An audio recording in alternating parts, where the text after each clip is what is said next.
Arr, this is Captn Arrr and Mr. Turret Kid's big brother, Mr. Darth, is with us. So get ready, we're going to go out to the deep.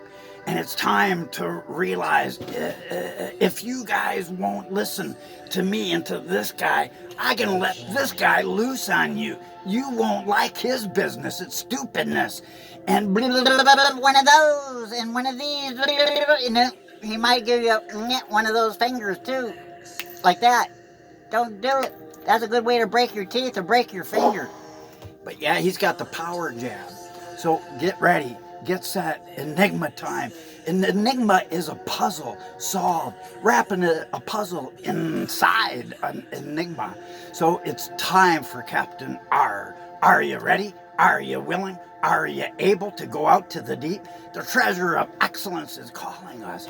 And this is for all good little boys and kids who don't want to mess with stinky fish, because this guy loves stinky fish. I come down the stairs and he's just yelling stinky fish all night long. And you don't want to get in the way of that kind of mess, because he might make you clean some, because we get some pretty darn good hauls. So guess what? Here's the truth. Wide is the way unto hell, and it is paved by commercial interruption. Live, uninterrupted, Murphy's Law. If it can go wrong, it will. It does. Hell is paved with love. It really is conditional love, where every day we rationalize, justify why it's okay not to love, not to forgive, not to be kind and gentle and long-suffering and patient with people. Why not to be merciful? Why to be a spiritual bigot? It's never all right for any of that shit. Love that is not unconditional is not even love. There's that guy. This is Mr. CC guy. CC, we'll call him CC, and he's the animal guy. And he's gonna come over and spit in the eye of anyone that is not respecting and bowing down to the scepter of all authority. He holds the scepter of love. Behold the eye of love. And look deeply and remember that as you are mesmerized, he'll bring it in, he'll bring it out. And guess what? He will control the vertical. He will control the horizontal. So get ready, because this is the time that we must realize we got to beat the sword into the sickle. Arr, can you get along with that? That just means to change our conditional love into unconditional, so we learn the ways of war no more. So welcome. And this guy, he likes going ballistic over stupidness when people won't believe the truth. And anyone that doesn't believe what we're saying, it's like they're from a different planet. So get ready, because we're going really deep. And if you go deep with us, you're gonna be in for a time for fireballs. And anyone that doesn't graduate from our class, they get to walk the plank. And he got the big sword, and he's pointy with that sword. And he'll stick you where the sun don't shine. So guess what? Anyone that does not believe in the prophecy of beating our sword into the sickle off this Latter-day Mountain, they will be walking that plank. And as they let their love become desensitized, they'll be cast out into the outer limits of J. Davy Jones' locker. And you can take that from the holder of the eye of the beloved. And so do not follow in the ways leaning to your own imagination. Otherwise, if you listen not to me and to that guy, then you will become a bold, cunning, audacious person, unsociable, uncourteous, inhumane, lawless one. You will become savage as you become like the toad. Throw him in a bottle of a pot of water, turn up the temperature just right, he's desensitized. Poor little froggy becomes a dead duck and a cooked goose quickly. And then as you let your love die slowly and wax cold, you become ill-tempered, unrestrainable, worthless people, deaf to advice, foolish and full of evil acts, unteachable, unloving people who have an appearance of godliness, but deny the power of love, because all your love is just conditional. You have love that is a if or but or why kind of love. And if people stop fitting into your parameters of your conditional love, you divorce anybody. Divorce your parents, divorce your brother, divorce your sister, divorce your wife, divorce your pirate buddy. Arr, that is treachery, and you would walk the plank for that.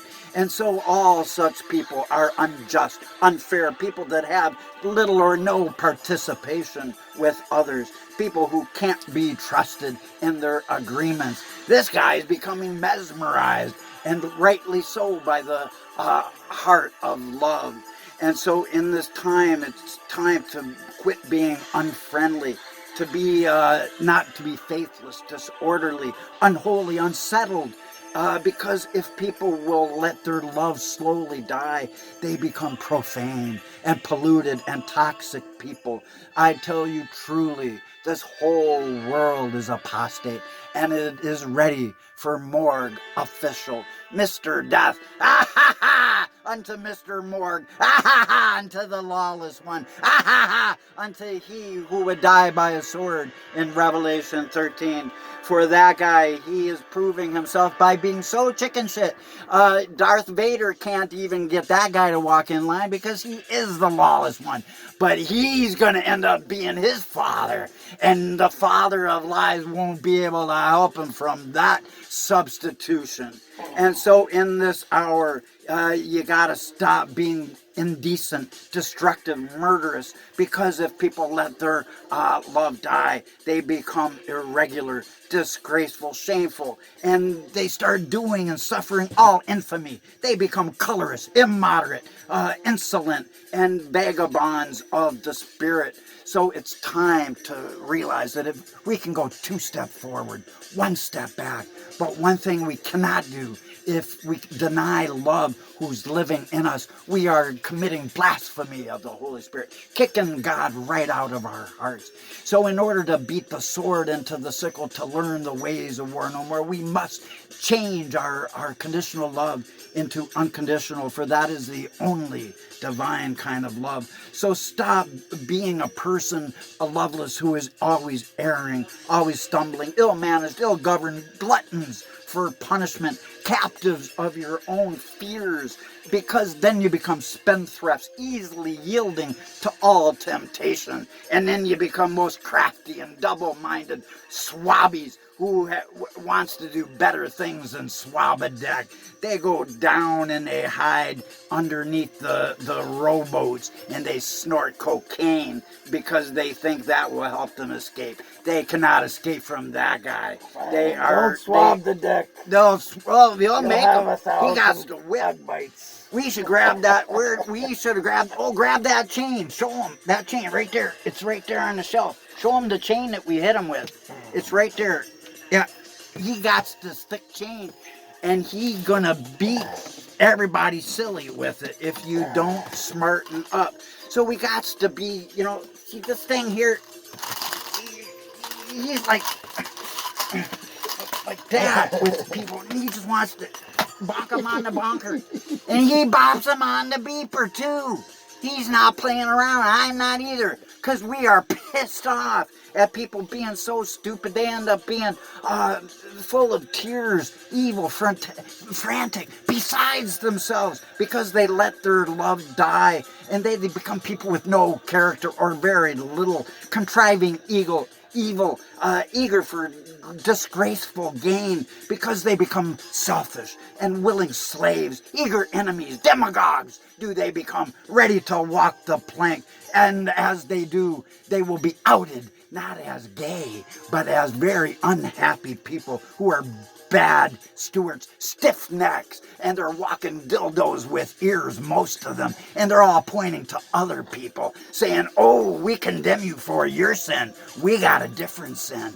Half the straights out there are walking dildos with ears. Half of the straights, or most of the straights, all are porn addicts out there. Arr, can you say arr to the truth? And they point at the gays. Can you believe it? putting them down because they got a different sin. And when meanwhile the ones pointing, they're pointing at logs in their own eyes, not. They're pointing at little slivers in other people's eyes. So it's time to stop being outcast and confused, because then we become mocking, injurious, vain, and full of unmitigated, unalloyed misery. For he who stands opposed to God's end-time word of love stands against the culmination of all that has ever been. Can you say "Arr" to that? Happy Halloween. Arr.